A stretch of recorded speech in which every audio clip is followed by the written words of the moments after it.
오늘 우리가 함께 나누신 하나님 말씀은 시편 9편 1절에서 20절까지입니다.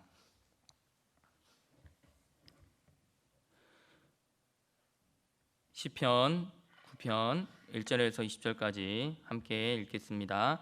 내가 전심으로 여호와께 감사하오며 주의 모든 기이한 일들을 전하리이다. 내가 주를 기뻐하고 즐거워하며 지존하신 주의 이름을 찬송하리니 내 원수들이 물러갈 때에 주 앞에서 넘어져 망함이니이다. 주께서 나의 의와 송사를 변호하셨으며 보좌에 앉으사 의롭게 심판하셨나이다.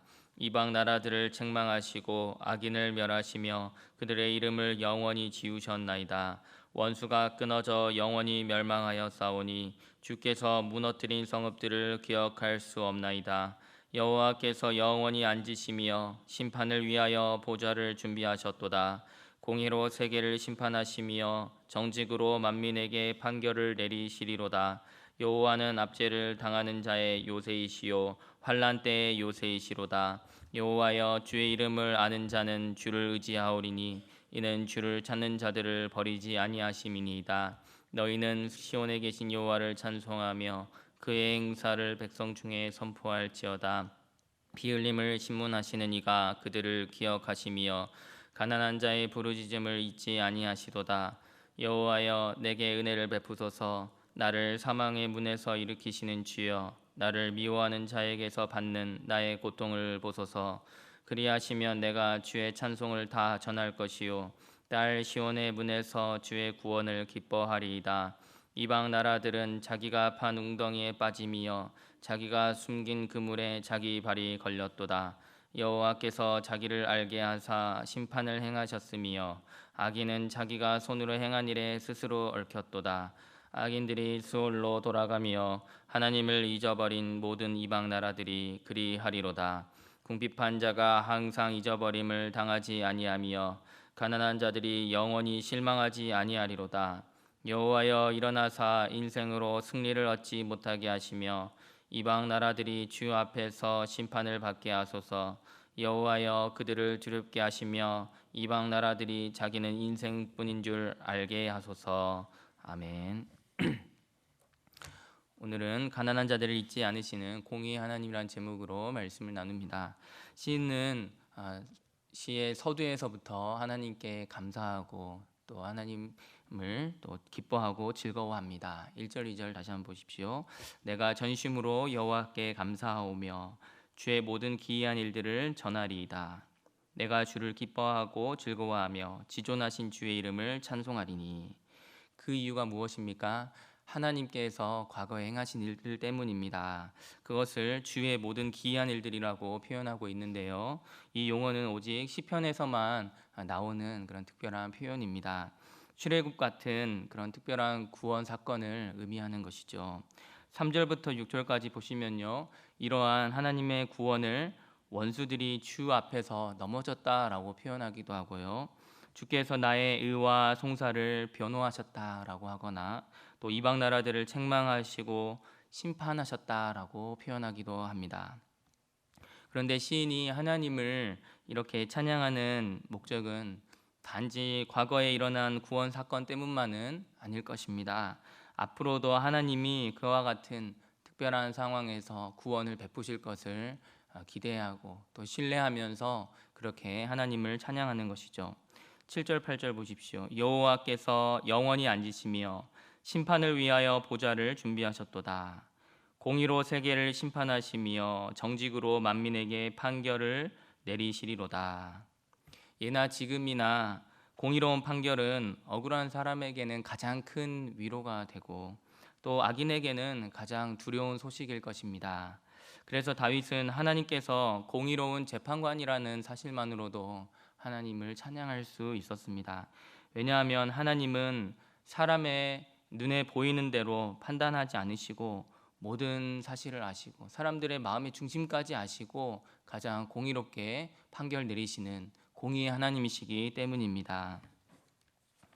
그런데요, 여기서 우리가 주목해야 할 것은 다윗이 단지 하나님은 언젠가 심판하실 것이다 라고만 말하는 것이 아니라 그는 하나님의 공의를 현재의 삶 속에서도 경험하는 것처럼 이렇게 표현을 하고 있습니다. 9절을 보십시오.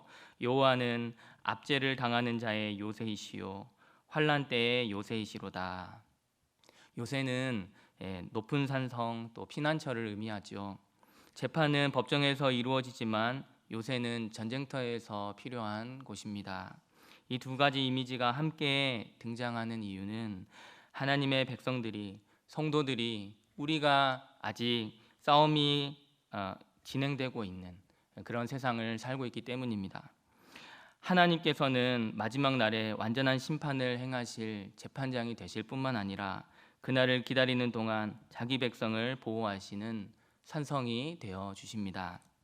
그래서 다윗은 아직 모든 문제가 해결되지 않았는데도 하나님께 감사하고 찬양할 수 있었습니다. 왜냐하면 자신의 상황보다 하나님의 성품을 더 신뢰하기 때문입니다. 자신을 괴롭히고 쫓아오는 악인들은 지금 당장은 강해 보이지만 하나님은 그보다 더 강하시고 영원히 보좌에 앉아 계십니다. 악인은 잠시 형통할 수는 있겠지만 하나님은 공의로 그들을 심판하실 것입니다. 이 믿음이 다윗으로 하여금 현실의 문제보다 하나님을 먼저 바라보게 했던 것이죠. 그래서 이어지는 10절에서 이렇게 고백합니다. 여호와여, 주의 이름을 아는 자는 주를 의지하오리니 이는 주를 찾는 자들을 버리지 아니하심이니이다. 여기서 주의 이름을 안다는 것은 단지 머리로만 하나님의 이름을 안다라는 뜻이 아니겠죠. 하나님이 어떤 분인지를 삶 속에서 경험하여 아는 그러한 알입니다. 하나님께서 공의로우시고 신실하신 분이시고 사랑의 하나님이시다. 나의 아버지 하나님이시고 나의 산성이 되시고 방패가 되시는 분이시다. 이것을 아는 것입니다. 그래서 그런 하나님을 아는 자는 어떤 상황에서도 하나님을 의지하게 되는 것이죠. 사랑하는 성도 여러분, 우리도 다윗처럼 살다 보면은 정말 하나님께서 공의롭게 일하고 계시는가 하는 의문이 생길 때가 있습니다. 불의한 사람이 오히려 잘 사는 것 같고요. 정직한 사람이 손해를 보는 상황을 종종 목격하게 됩니다. 다윗도 그러한 불의한 현실을 경험했습니다. 하지만 현실보다 더 크신 하나님을 바라보았습니다. 그래서 감사하며 찬양할 수 있었고 하나님을 의지할 수 있었습니다. 오늘 우리도 눈앞의 현실보다 영원히 보좌에 앉아 계신 공의의 재판장이신 하나님을 바라보기를 원합니다. 그 하나님은 마지막 날에 모든 불의를 바로 잡으실 것입니다. 뿐만 아니라 오늘도 환난 가운데 있는 당신의 백성들의 산성이 되어 주시는 분이십니다. 이어지는 11절을 보십시오. 너희는 시온에 계신 여호와를 찬송하며 그의 행사를 백성 중에 선포할지어다. 처음 1절에서는 내가 전심으로 감사하겠다라고 개인적인 고백을 했다면 이제는 그 고백을 공동체로 확장해 가고 있습니다. 개인의 찬양이 왜 이렇게 공동체로 또 이어져야 할까요? 하나님의 공의는 우리만 알고 있기에는 너무나도 크고 놀랍기 때문이죠. 하나님께서 어떻게 죄인들을 구원하시고 또 억울한 자를 돌보시고 악을 행하는 악인들을 심판하시는지를 온 세상이 알고 또 하나님을 함께 찬양해야 마땅하기 때문입니다. 오늘날도 세상은 하나님이 얼마나 선하시고 공의로운 분인지 알지 못합니다. 하나님을 알지 못하는 세상 사람들에게 우리는 하나님의 구원의 스토리를 전할 수 있어야 하겠습니다. 그리고 그들과 함께 하나님을 찬양하고 높여야 하는 것이죠. 그런데 그 하나님은 가난하고 가련한 자들을 기억하십니다.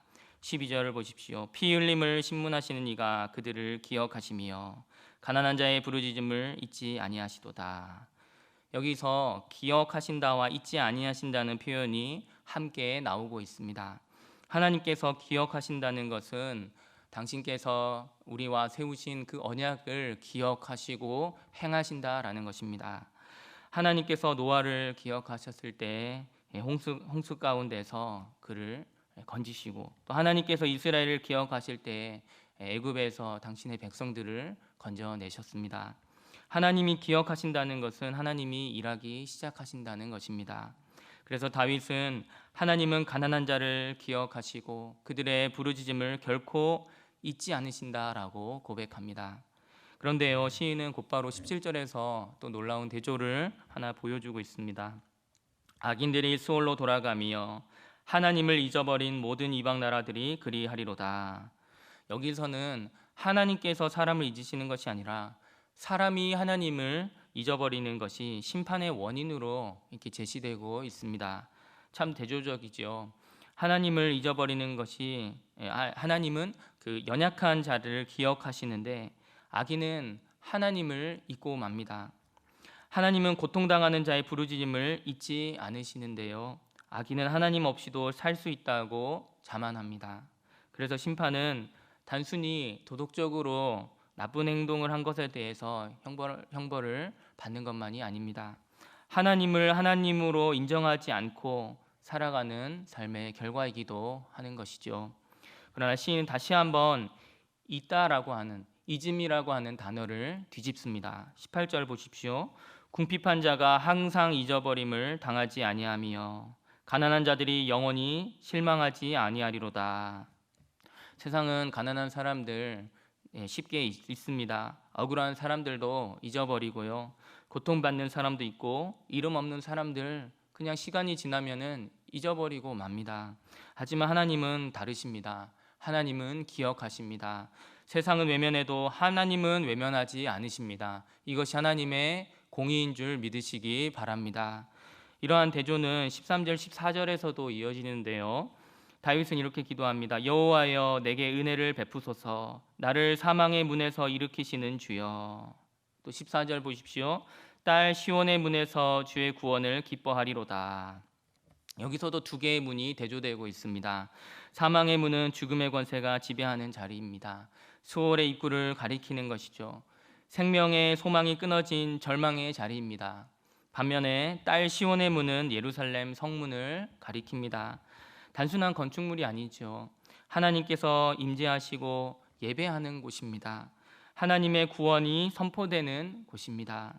다윗은 지금 죽음의 문에서 건져주셔서 예배의 문으로 들어가게 해달라고 구하고 있습니다. 이것은 단순히 목숨을 연장시켜달라고 하는 간구가 아니라 내가 다시금 하나님을 찬양할 수 있게 해달라고 하는 간구입니다. 내가 다시 하나님의 구원을 증언하게 해주십시오라는 기도입니다. 다윗의 이러한 고백은 우리의 인생의 목표가 무엇인지를 다시 한번 상기시켜 줍니다. 웨스트민스터 신앙고백에 따르면 우리 인생의 목적은 하나님을 영화롭게 하고 영원토록 그를 즐거워하는 것이라고 기록하고 있습니다. 그래서 다윗은 단지 하루라도 더 살 수 있게 해달라고 구하는 것이 아니라 하나님을 다시금 찬양할 수 있게 해달라고, 하나님을 다시금 예배할 수 있도록 그렇게 간구하는 것입니다. 말씀을 맺습니다. 사랑하는 성도 여러분, 시편 9편은 우리에게 끊임없이 한 가지 사실을 가르쳐주고 있습니다. 현실이 아니라 하나님을 바라보라는 것입니다. 현실만 바라보면 억울합니다. 악인들이 득세합니다. 하지만 우리 15절 말씀처럼요, 악인들은 자기가 판 웅덩이에 빠지게 될 것이고요, 자기가 숨긴 그물에 자기 발이 걸려 넘어지게 될 것입니다. 자기 손으로 행한 일에 스스로 얽히게 될 것입니다. 공의의 재판장이신 하나님께서 결국에 그들을 심판하실 것입니다. 억울한 일 가운데 혹시 살고 계시다면요, 그런 가운데서도 선하신 하나님, 공의의 하나님을 바라보시기 바랍니다. 이미 우리에게 베푸신 하나님의 구원의 은혜를 기억하시고 감사와 찬양의 생활을 회복하시는 저와 여러분들 되시기를 바랍니다. 기도하겠습니다. 하나님 아버지, 은혜와 사랑에 감사드립니다. 세상에 얼마나 억울한 일들이 많은지요. 악인들이 하나님을 없다고 생각하고 하나님을 무시하며 함부로 악을 자행하고 있습니다. 그럼에도 선하신 하나님, 공의의 하나님을 신뢰하며 환난 때마다 우리의 요새가 되시는 하나님께 피하는 우리 모두가 되게 하여 주옵소서. 세상은 하나님을 잊지만 하나님은 우리를 잊지 않으시고 우리를 도우시는 구원의 하나님이심을 믿고 감사드립니다. 온 세상이 주님의 심판대 앞에 서는 그날까지 하나님을 신뢰하며 날마다 주님과 동행케 해주시고 하나님을 찬양하는 감사의 입술을 회복시켜 주옵소서. 감사합니다. 주님을 찬양합니다. 예수님의 이름으로 기도합니다. 아멘.